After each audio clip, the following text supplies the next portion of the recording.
예수님이 너희는 세상의 빛이라 라고 할 때 You are the light of the world. 너희의 세상의 빛이다. 이것은 너희가 세상의 빛이 되라는 것이 아니라 우리는 이미 세상의 빛이라는 겁니다. 예수님이 세상의 빛이셨어요. 나는 세상의 빛이라라고 이렇게 얘기를 하셨죠. 그래서 예수님은 지금 예수를 따르고 믿는 우리들에게도 우리도 세상의 빛이라라고 얘기를 하는 것입니다.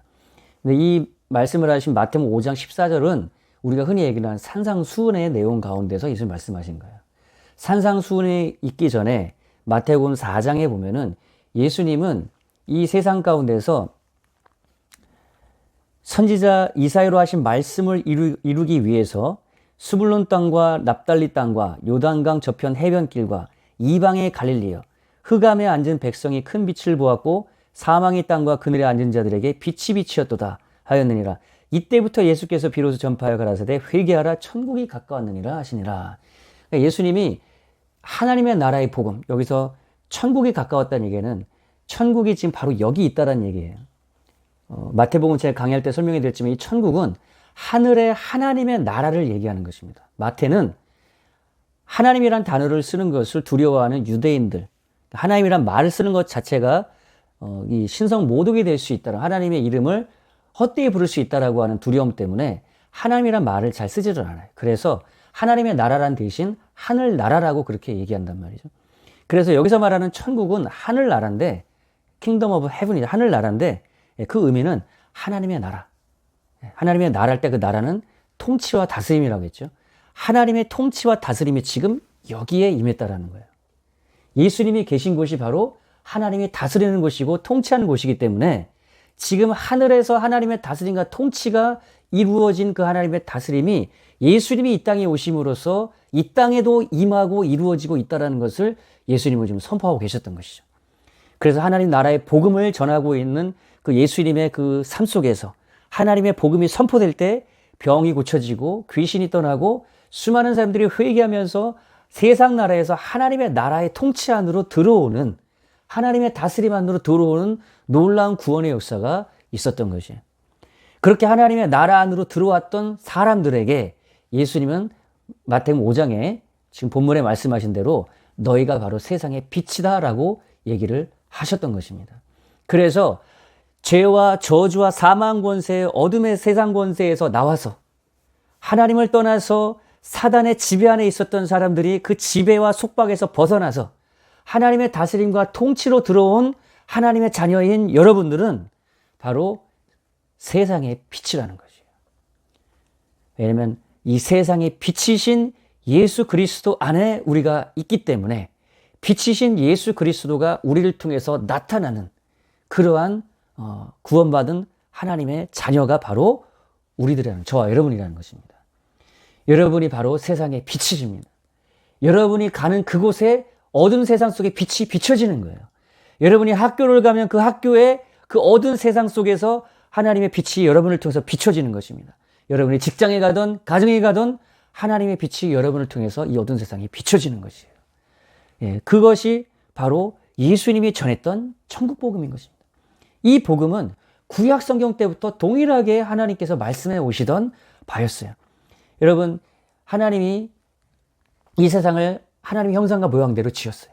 아담과 하와가 하나님의 말씀을 떠나 하나님의 통치와 다스림을 벗어나게 됐어요. 하나님의 다스림과 통치는 하나님의 말씀의 순종, 말씀의 지배 안에 있을 때 하나님의 다스림과 통치 안에 있는 것입니다. 내가 하나님의 자녀냐 아니냐라는 그 구분도 거기서 나오는 거예요. 하나님의 말씀의 뜻에, 말씀의 통치를 내가 받고 있다. 그 하나님 말씀에 내가 순종하고 있다. 이 사람은 하나님의 지배와 통치 안에 있는 것이에요. 그래서 마태복음 7장에 예수께서도 말씀하셨죠. 주여 주여 하는 자마다 하나님 나라에 들어오는 것이 아니라, 천국에 들어가는 것이 아니라 하나님 아버지의 말씀대로 행하는 자에 들어간다는 것이 바로 그것입니다. 하나님의 다스림과 통치는 하나님의 말씀의 통치 안에 있을 때, 그 말씀에 순종할 때 하나님의 다스림과 통치가 우리 안에 이루어지는 것이에요. 그 말씀을 떠났던 아담과 하와는 하나님의 다스림을 벗어나서 사단의 지배 안에 들어가게 되는데 그것이 바로 저주인 것이에요. 사단의 저주와 지배와 속박 가운데 있었던 인류를 하나님은 구원하시기 위해서 아브라함이라고 하는 한 사람을 택해서 그와 언약을 맺고 그의 백성들을 통해 그의 후손들을 통해 그의 후손이 이스라엘이죠. 아브라함과 그의 후손을 통해서 온 열방이 복을 받게 하는, 온 나라와 민족과 열방이 하나님의 다스림과 통치 안에 들어오게 하는, 그것이 하나님이 창세기부터 계속해서 흘러오던 하나님의 구원의 계획이었던 것이죠. 그래서 여러분, 성경은 하나님의 나라라고 하는, 하나님의 다스림과 통치라고 하는 관점과, 그리고 하나님의 그 다스림과 통치를 이 땅 가운데 이루기 위해서 하나님은 언약을 맺고 언약의 백성을 통해서 하나님의 다스림과 통치를 이 땅 가운데 이루어가고 계신다는 거예요. 하나님의 그 구원의 놀라운 계획은 언약을 통해서 이 땅 가운데 이루어지는 것입니다. 언약을 맺은 언약 백성을 통해서.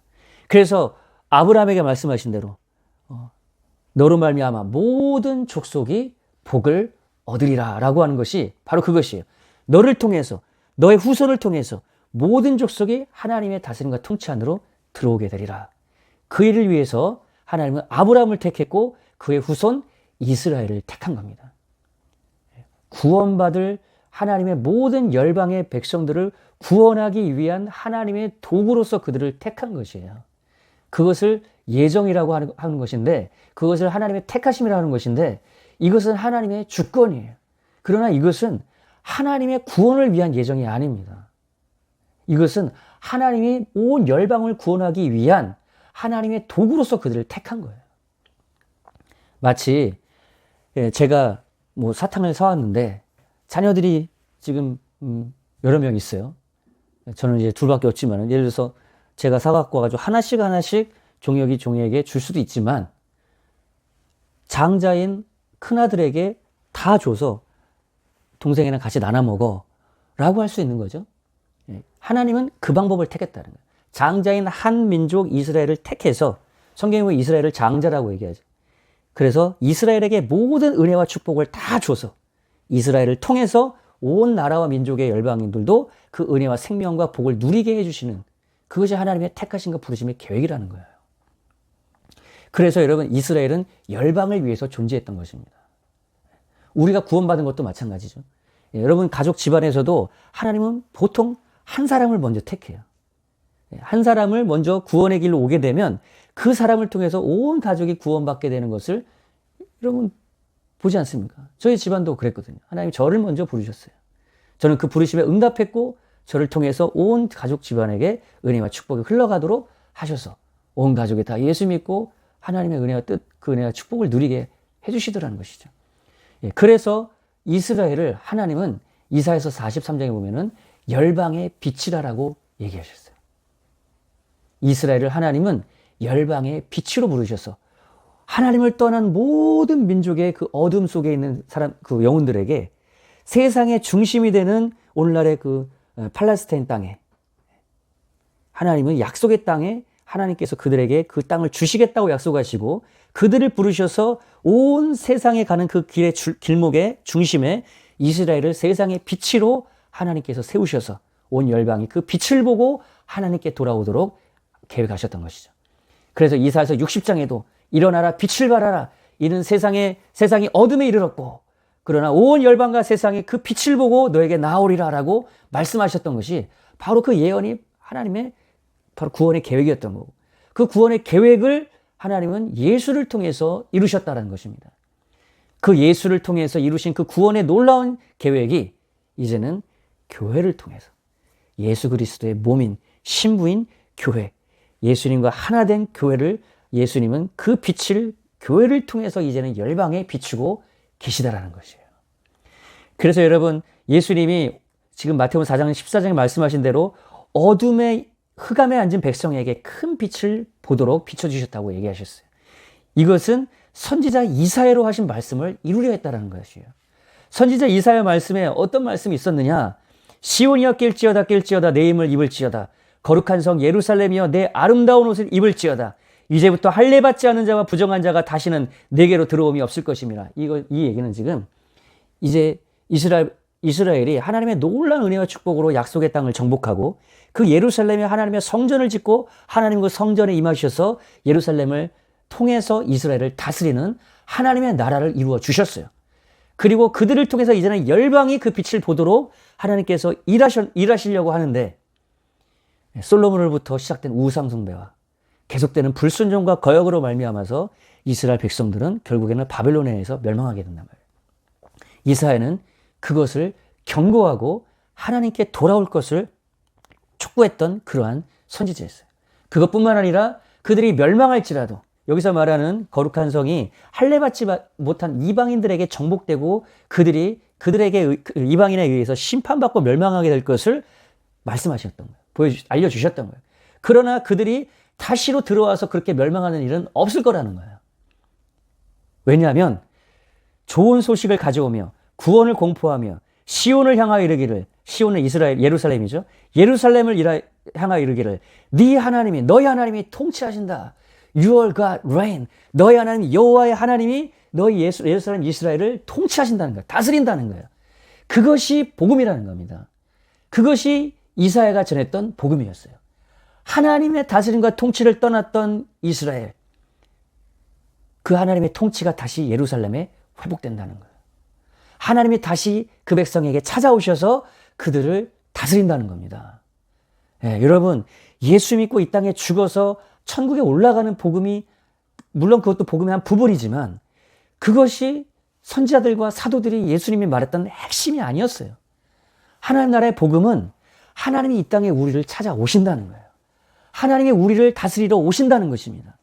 하나님이 이 땅에 우리의 다스림과 통치를 회복시켜서 창세기 1장, 2장에 말씀하셨던 이 땅에 하나님의 형상과 모양으로 이 땅을 하나님의 사람을 통해서 다스리는 그 하나님의 나라가 이 땅에 회복시키도록 하겠다라는 것이 선지자들이 말했던 복음이에요. 여러분의 삶에 죄로 말미암아 하나님 떠났던 그 삶의 저주 속에서 여러분의 삶에 하나님의 다스림과 통치가 임한다는 것입니다.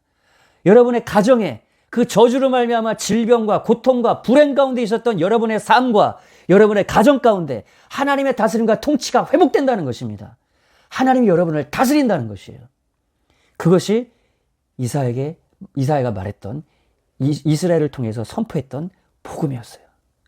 너희가 하나님 떠나서 저주 가운데 이방인에게 심판을 받고 종살이하고 있지. 그러나 이제 하나님이 너의 삶을 찾아오셔서 그 종의 억압, 그 쇠사슬을 깨뜨려버리고 그 이방인들의 억압 속에서 너희를 구원해내서 다시 하나님의 나라와 통치가 있는 예루살렘으로 돌아오게 해서 내가 너희들의 왕이 다시 될 것이야 라고 말했던 것이에요. 그래서 적과 꿀이 흐르는 땅으로 다시 회복하고 열방의 빛으로 모든 열방이 하나님이 살아계시다라고 하는, 하나님이 너희 이스라엘을 다스리고 통치하는 왕이라고 하는 것을 보여줄 거야 라는 것이 이사야를 통해서 말씀하셨던 복음이에요. 그리고 예수님이 그 복음을 이루기 위해서 이 땅 가운데 찾아오셨던 것입니다. 이사야 선지자로 하신 말씀을 이루기 위해서 Your God reign, 너의 하나님이 너의 삶을 다스릴 거야. 다시 이스라엘을 회복시키고 너희를 다스리고 통치할 거야 라고 하는 그 말씀을 이루기 위해서 흑암 가운데 여전히 종살이하고 있었던 이스라엘을 찾아오신 것이에요. 그리고 비로소 전파하여 가라사대 회개하라, 천국이 가까웠느니라. 회개하라, 하늘의 하나님이 너희 삶 가운데 이루어지고 있느니라. 하나님의 통치가 지금 여기에 있느니라. 회개하면 그 다스림과 통치 안으로 들어온다는 거예요. 여러분도 그 하나님의 다스림과 통치 안으로 들어오는 회개에서 여러분이 주인 삼았던 그 우상, 내가 주인 돼서 살았던, 내가 주인 삼은 그 우상을 던져버리고, 그것이 회개예요. 그리고 하나님의 다스림과 통치 안으로 하나님의 주인 되신 그 왕 되신 주권을 인정하고 돌아올 때 여러분 하나님의 다스림과 통치가 여러 삶 가운데 이루어지게 되는 것입니다. 예수님이 그 하나님 나라의 복음이 이루어진 그 일을 이루기 위해서 천국 복음을 전파하면서 모든 백성 중에 병과 약한 것을 고치면서 하나님의 나라 다스림과 통치가 무엇인지를 보여주셨던 거예요. 하나님의 통치가 임하면 질병이 떠나갑니다. 하나님의 다스림과 통치가 임하면 여러분의 약한 것이 치유되고 회복됩니다. 하나님의 다스림과 통치가 여러분 삶 가운데 임하면 가정에 있는 불화와 가정에 있는 악한 영의 모든 저주들이 다 떠나가고 끊어지는 것이에요. 여러분, 무당을, 미신을 섬기고 제사 속에서 우상을 불러들였던 귀신을 불렸던 그런 집안들도 하나님을 왕으로 인정하고 하나님을 왕으로 인정함으로 예배하는 그런 가정이 될 때 그 모든 대대로 내려왔던 그 집안의 저주는 끊어지는 것입니다. 사단의 저주와 다스림과 통치는 떠나가야 되는 거예요. 왜냐하면 하나님과 다스림과 통치가 그곳에 임하기 때문에 어둠의 세력은 물러가게 되는 것입니다. 그것이 바로 예수님 말씀하신 내용이에요. 너희가 세상의 빛이기 때문에 어둠이 거기에 있지 못한다는 거예요. 그 산 위에 있는 동네, City on a Hill, 이 언덕 위의 도시처럼 너희들을 세워서 그 모든 언덕 위에 여러분 이 빛이 있는 도시가 있다고 생각해 보세요. 모든 밑에 있는 그 지역에 빛이 비춰질 거 아니에요. 그것처럼 언덕 위에 있는 그러한 동네로 여러분을, 언덕 위에 있는 여러분을 도시로, 언덕 위에 있는 여러분의 빛의 공동체로 교회를 부르셨다는 겁니다. 그래서 교회는 세상 속에 들어가서 어두운 세상의 빛을 구석구석 비치며 숨어 있는 것이 아니라 어두운 세상 속에 직접 빛으로 들어가서 그곳에서 여러분이 서서 하나님 아버지께 영광을 돌릴 그런 착한 행실, 선한 행실, 이 말씀 뜻은 착한 행실, good deeds라는 것은 하나님의 말씀대로 행하는 행실을 말하는 거예요. 하나님만이 선이시고 하나님의 말씀만이 선한 말씀이기 때문에 하나님의 말씀대로 그 뜻대로 행할 때 여러분 하나님의 빛이 우리를 통해서 비춰지는 것입니다. 가정에서 정치, 경제, 사회, 문화, 예술, 모든 교육, 여러분 영역에서 사회 모든 영역을 7 영역으로, 어떤 분들은 7 영역으로, 어떤 분들은 7 산으로 이게 표현하시는데, 이렇게 세상의 모든 영역 속에서 여러분들이 들어가게 될 때 그곳에 어두운 세상에 빛이 비춰지는 것이에요. 이것이 바로 미국이 그 건국의 아버지들이 생각했던 미국의 하나님으로부터 미국이 받은 사명이 바로 이러한 아이디어였어요.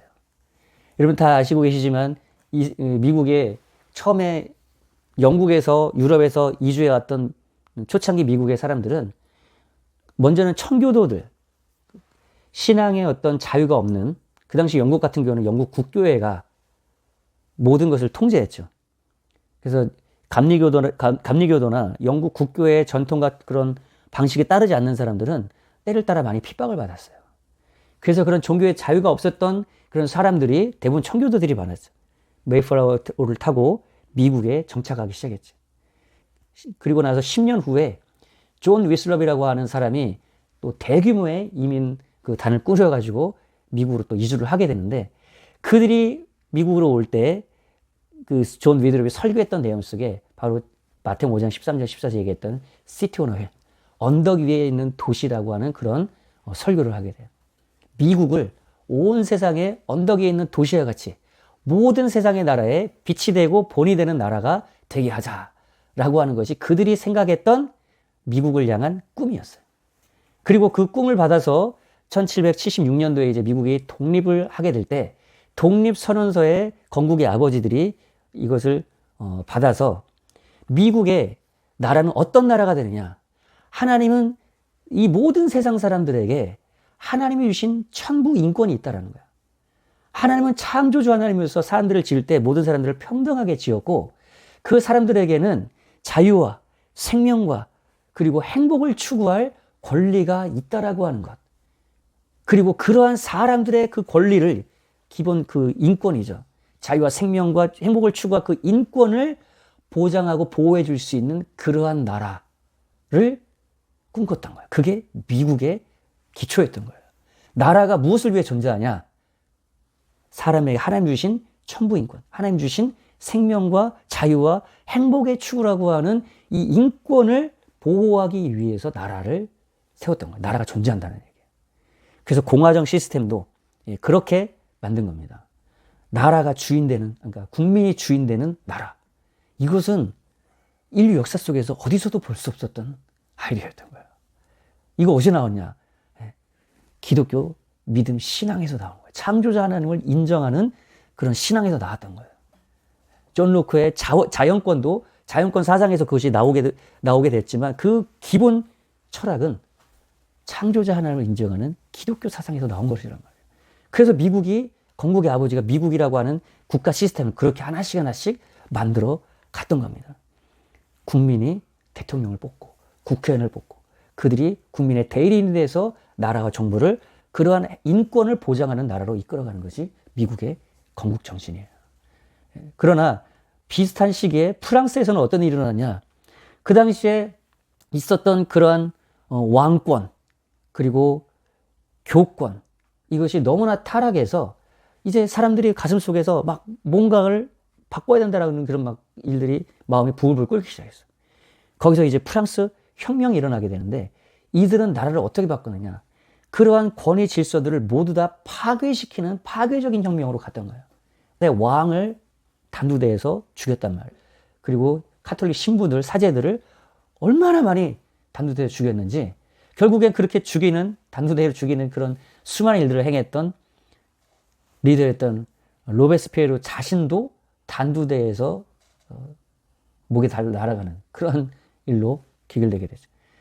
그리고 마지막에는 나폴레옹이라고 하는 결국에는 황제가 다시 등장하면서 프랑스도 독재 체제를 벗어나지 못했단 말이에요. 이것이 혁명의 오늘날의 혁명의 어떤 기초에 되는 사건이었어요. 이것은 자유시민혁명이 아니에요. 이것은 폭력혁명이에요. 여러분 흔히 아는 좌파, 우파, 여러분이 아는 좌파, 우파 개념도 여기서 생겼어요. 좌파는 이러한 국가 질서, 왕과 교권의 질서들을 완전히 파괴하고 새롭게 하자라고 하는 편은 좌편에서라고 했고 기존의 질서를 지키자라고 하는 사람들은 우쪽에서 해서 우파, 좌파라고 하는 개념. 우파는 이제 보수, 전통 질서를 지키자는 편. 좌파는 개혁하고 혁명하고 바꾸자는 쪽으로 이런 개념이 생겨났던 거예요. 여러분 이런 상황이라면 우편에 서겠습니까? 좌편에 서겠습니까? 세상에서는 개혁해야 될 것이 있고 지켜야 될 것이 있어요. 근데 이 프랑스 혁명은 지켜야 될 것들도 다 파괴하고 그리고 개혁해 나가는 그런 쪽으로 나아갔던 거예요. 그러한 개혁은 삶의 온전한 변화를 이끌어내지 못합니다.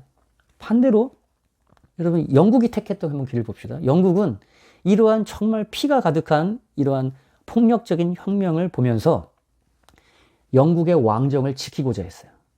영국에 있었던 전통적 질서는 지키되 그러나 이런 지금 나오는 이 사진이 윌리엄 윌버포스였어요. 윌리엄 윌버포스 같은 사회개혁가들이 나와서 기존의 질서와 전통을 존중하면서 점진적인 그러한 개혁과 변화의 길로 나라를 이끌었단 말이에요. 그래서 원래 있었던 노예제도를 통해서 얼마나 많은 귀족들이 돈을 착취하고 권력과 부를 누렸어요. 그것을 하나씩 고치기 위해서 노예무역제도를 먼저 폐지하고 그리고 약 40년 후에는 노예제도까지도 폐지하게 되는 길로 영국은 점진적인 개혁의 길로 갔단 말이에요. 바로 이것이 에드먼드 버크가 말했던 보수주의예요. 우리가 살아왔던 모든 질서가 모두 다 나쁜 게 아니란 말이에요. 여러분 이 세상에 있는 질서를 다 뒤집어 엎는다고 해서 그 세상이 우리가 생각하는 이상적인 천국과 같은 나라가 되지 않는단 말이에요. 그렇게 해서 영국이 발전했지만 영국이 어땠습니까?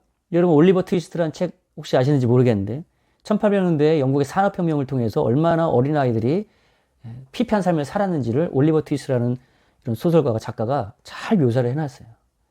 그러한 산업혁명과 자본주의 시스템의 이 모순 이런 것을 보면서 칼 마르크스가 독일 사람임에도 불구하고 영국의 런던에 와서 영국 런던에 그 당시 철폐민도 중반이면은 영국이 지금 세계에 해가 지지 않는다라고 하는 나라라고 하는 세계에 가장 정말 잘 살고 부유한 나라로 좀 부상할 때였거든요. 그러나 실상을 보니까 어때요? 아이들이 사망률이 거의 뭐 20%, 30%가 되고 수많은 아이들이 10대에 공장의 노동자로 매몰려서 공부도 못하고 피폐한 삶을 살아가는 이러한 모습들, 이런 자본주의 시스템의 모순들을 적나라하게 파헤치면서 칼 마르크스가 이 자본론이라는 책을 써서 그가 내온 해답이 뭐예요? 프롤레타리아, 노동자 계급들이여 단결하여 일어나라. 부르주아 계급을 폭력혁명으로 뒤집어 엎고 노동자의 세상을 만들자라는 거예요. 프랑스 혁명 때 같은 폭력혁명을, 급진적이고 폭력적인 혁명을 칼 마르크스도 주장했단 말이에요. 런던에서는, 영국에서는 그것이 성공하지 못했어. 그러나 이것이 어디로 갔어요? 소비에트 소련으로 가서 러시아에서 이것이 성공해서 폭력혁명으로 뒤집어진, 그 당시에 러시아도 그 왕정 속에서 너무나 피폐한 그런 민생고를 겪고 있었단 말이에요. 그래서 왕을 뒤집어 엎고 폭력혁명을 통해서 나라를 완전히 공산주의 체제로 만들었는데, 그러고 나서 공산주의 시스템으로 만들어진 소비에트 연방이 그들이 얘기했던 그 이상적인 나라가 됐나요? 그러지 않죠. 더 악랄하고 더 잔혹한 그러한 전제 정치, 전체주의 사회가 됐다란 말이에요. 그것이 중국으로, 북한으로 내려왔던 거예요. 자, 그런데 우리나라는 어땠어요? 이렇게 전체가 공산주의, 전체주의 사상으로, 폭력혁명으로 나라를 뒤집어 엎고 그들이 생각하는 공산주의 사상으로 세워진 노동자의 이상의 나라를 만들자고 해서 세워진 수많은 공산주의 나라 가운데 대한민국 끄트머리에 있는 우리나라만 이 자유민주주의 체제로 미국의 시스템을 가지고 시티 오너 힐, 언덕 위에 있는 도시, 그리고 천부 인권을 가진 국민들의 그런 인권을 보장해주는 그러한 나라, 자유민주주의 체제, 시장경제 체제, 그리고 기독교의 기반 위에서 나라를 세우는 이 나라로 대한민국이 세워졌단 말이에요. 그리고 지금 우리나라를 이렇게 온 세상의 빛으로 하나님은 사용하고 계시고 앞으로도 더욱더 찬란하게 사용하실 것이라고 저는 믿는 거예요. 완전히 섬나라잖아요. 우리나라의 저 임한 빛, 이것은 이제 자연적인 전기빛이지만 영적으로 볼 때도 정말 저 칠흑 같은 어둠의 전투 시스템 가운데서 하나님이 우리나라를 세워주시고 지금까지 지켜주셔서 어두운 세상의 빛으로 우리나라를 지금까지 사용하고 계셨단 말이에요. 그런데 이러한 놀라운 하나님 부르신 사명을 가로막기 위해서 오늘날에 지금 혼란의 시대가 지금 일어나고 있는 거예요. 여러분, 지금 현재 일어나고 있는 그 일들을 좌파 우파의 논리로 보면 안 됩니다. 여러분, 개혁도 이 세상에는 필요해요.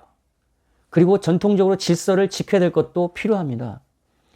윌리엄 윌버포스의 시대에 만약에 노예제도를, 전통의 그 질서 가운데서 있었던 노예제도를 지키는 그런 쪽으로 만약에 서게 된다면, 그것이 만약에 우파적인 어떤 시각이라면 저는 좌파로 서겠어요. 왜? 노예무역 제도는 바꿔줘야 되는 부분이 개선돼야 된단 말이에요. 그러나 나라 질서 자체를 전복하고 그리고 혁명해서 공산주의 같은 그런 체제로 서야 되는 그런 혁명으로 가야 된다. 그렇게 나라를 바꿔야 된다. 저는 당연히 보수로 갑니다. 그리고 성 질서를 바꿔야 된다. 남성, 여성만이 아니야. 제3의 성도, 자기가 택하는 성도 인정해줘야 돼. 라고 하는 부분을 만약에 좌파적 개혁적인 어떤 진보적인 어떤 그런 입장으로 생각한다면 저는 당연히 보수 우파 쪽으로 씁니다. 하나님의 창조의 질서를 만든 그 전통과 질서를 저는 존중하고 그것을 지켜야 하는 입장이죠. 그러나 오늘날 한국에서 있는 그 좌파들, 미국에 지금 일어나고 있는 좌파들의 어떤 민주당에서 일어났던 그 일들을, 그들은 진정한 의미의 좌파가 아니에요. 물론 이제 좌파라는 개념도 프랑스 혁명이 생겨났기 때문에 이런 좌파를 뭔가 개혁적이고 진보적이고 뭔가를 새롭게 만들어가는 어떤 진취적인 어떤 의미로 사용했기 때문에 오늘날 40대, 50대가 거기에 세뇌돼가지고 좌파가 많은 거거든요. 우리 40대, 50대는 기존의 권위 질서가 강하게 있었던 그러한 세대, 정치 시스템도 그랬고, 그리고 우리 아버지 세대도 권위적인 아버지, 부모 세대가 많았단 말이에요. 그렇지 않은 분도 계셨지만 대세적으로 선생님들도 굉장히 권위적이었고, 좋은 면에서 권위적인 부분도 있고, 그렇지 않은 부분에서 권위적으로 부정적인 면도 있었단 말이에요. 거기에서 우리 지금 40대, 50대들은 흔히 얘기하는 이제 X세대라고 하나요? 네. 영국, 미국, 일본의 새로운 신진 문물이 막 들어오고 그리고 해외여행이 자유화되면서 우리의 기본 질서 자세에서 뭔가 저항하는 그런 세대의 풍조를 낳았단 말이에요. 새로운 것을 추구하고 더 자유를 추구했던 그런 세대가 지금 40대였단 말이에요. 그래서 그 트렌드를 가지고 나아갔던 이 진보, 좌파의 많은 사람들이 세뇌가 됐던 거예요. 그것을 받아들였던 거예요. 바꿔야 된다고 생각했던 거예요. 그러나 우리가 가지고 있었던 기본적인 전통적 질서, 정말 권위적인 것은 싫지만, 그렇지만 그래도 우리가 보수적으로 지켜내야 했던 그런 세상의 전통 가운데 있었던 질서마저도 바꾸는 것, 그것은 아니란 말이에요. 부모를 공경하고, 가족을 존중하고, 가족을 사랑하고, 그리고 부부관계를 소중히 여기고 지키고, 하나님이 만드는 성 질서를 지키고, 이런 것들은 우리가 반드시 지켜내야 될 그러한 질서란 말이죠. 근데 오늘날 대한민국에 있는 이 좌파들은 이 모든 것을 다 바꾸려고 하는 거야. 그들의 배후에는 중국 공산당이 있어서 그 전체주의적인 그러한 시스템을 우리나라에 지금 심으려고 하는 그러한 운동이, 그러한 움직임이 보이기 때문에 저는 우리나라의 좌파들을, 그리고 민주당을 반대하는 것입니다. 우리나라의 좋은 것들을 바꿔나가고 개혁해야 될 부분들은 개혁해야죠. 그러나 우리나라의 국가 정체성, 이승만 대통령으로부터 세워진 자유민주주의 체제 자체도 흔들려버려요. 중국식 전체주의 시스템으로 뒤바꾸려고 하는 저들의 그런 행동들을 보면 절대 그 진보 좌파 세력을 지지할 수가 없는 것이에요. 우리는 우리나라의 국가 정체성인 기독교 중심의, 기독교 기반의 자유민주주의 체제를 지켜내야 됩니다. 그것이 이 세상의 빛으로 우리나라가 우뚝 서서, 미국이 모든 것이 다 정상적인 건 아니에요. 그러나 트럼프 대통령에서는 많은 것이 지금 정상적으로 회복되고 있죠. 그러나 우리가 미국과 같은 자유민주주의 체제를 추구해야 될 이유는 그 체제 자체가 자유를 보장하고 인권을 보장하는 체제이기 때문입니다. 여러분, 중국에 가보세요. 중국엔 인권이 없습니다. 모든 디지털 기기를 통해서 중국의 사람들은 통제받고 있어요. 예배 드릴 자유가 없어요. 가족에서 그냥 조용조용히 예배를 드려야 돼요. 하나님 말씀을 진리 그대로 선포할 자유가 그들에게는 없어요. 공산당 체제에 맞는, 공산당 집권 체제에 맞는 얘기만 해야 돼요. 그들에겐 자유가 없습니다. 인권이란 게 없어요. 여러분, 그런 체제로 가고 싶습니까? 그러한 체제로 이끌어가려고 하는 여러분, 진보 좌파라고 하는, 저는 그 사람들 진보라고 부르는 것은 안 된다고 생각해요. 잘못됐다고 생각해요. 그 사람들은 전체주의 좌파예요. 무슨 세상을 진보로 만들어갑니까? 세상을 전체주의적 통제 시스템으로 만들어가는 사람들이. 그들의 그 움직임들, 그들의 그 일들을 여러분 깨뜨려 보면서 오늘날 우리가 세상의 빛으로 우리가 무엇을 해야 될 것이냐. 이 어두운 세상 가운데서 교회가 어떻게 이 어두운 세상에 빛을 비추고 하나님의 그 뜻을 이 땅 가운데 이루어가며 하나님의 영광을 나타낼 것이냐. 우리는 그것을 고민하고 움직여야 되죠. 지금 세이브 코리아 같은 데서 지금 기도 모임 하잖아요. 그리고 많은 분들이 지금 움직여가면서 우리나라의 체제를 지키고 윤석열 대통령이 다시 집권을, 다시 대통령심을 할 수 있는 일을 위해서 지금 뛰고 있잖아요. 미국에서도 크리스찬들이, 수많은 재미교포 한인들이 움직이고 있잖아요. 우리가 하나가 돼서, 특별히 교회가 일어나서 이들의 잘못된 것을 말하고 빛을 비추고 하나님의 영광이, 하나님이 이 땅에 이루어지도록, 하나님의 그 뜻이 대한민국을 통해서 열방의 빛으로 비춰지도록 하는 일에 우리가 힘써야겠습니다. 여러분들은 어떤 일부터 하겠습니까? 무엇을 할 것이냐? 내가 지금 할 수 있는 일이 무엇이냐? 라는 것부터 한번 생각해 보세요. 저는 이런 이제 바른 목소리 내리고 있는 사람들의 그런 유튜브 채널에 들어가서 그들의 것들을 들어주고 좋아요도 눌러주고 댓글도 달아주고 하는 그런 부분들을 제 안에서 좀 하고 있어요. 그리고 제 목소리를 또 내고 있어요. 왜 그러냐? 이 대한민국은 자유민주주의 체제이기 때문에 여론이 중요하단 말이에요. 우리가 목소리를 내야 됩니다. 그리고 같이 연합해서 힘을 서로 북돋아 줘야 돼요.